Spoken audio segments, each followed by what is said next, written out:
सल्ली अला रसूलिल करीम अम्मा बाद अऊज़ु बिल्लाहि मिनश शैतानिर रजीम बिस्मिल्लाहिर रहमानिर रहीम।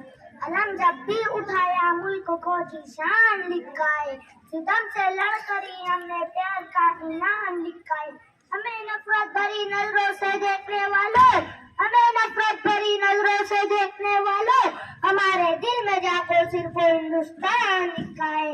मोहतरम सदर जलसा, मोहतरम सदर जलसा, और मेरे प्यारे साथियों, अस्सलाम वालेकुम। मेरी तकलीफ का उन्होंने आज़ादी। हमारा मुल्क भारत पहले अंग्रेज का गुलाम था। अंग्रेज हिंदुस्तानियों पर बहुत जुल्म करते थे। हमारे मुल्क को अंग्रेजों की गुलामी से आजाद कराने के लिए हमारे रहनुमा गांधी जी, टीपू सुल्तान, चाचा नेहरू, सर सैयद अहमद खान वगैरह रहनुमाओं ने बहुत कोशिशें की।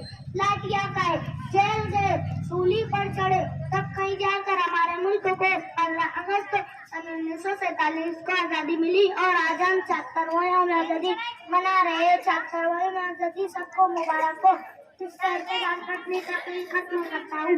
बाग बाए आजाद है, सैने चमन आजाद है। बाग बाए आजाद है, सैने चमन आजाद है।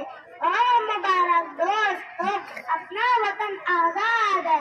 दिला रहू पे वतन है अगर तुम एक रहो, दिला रहू पे वतन है अगर तुम एक रहो।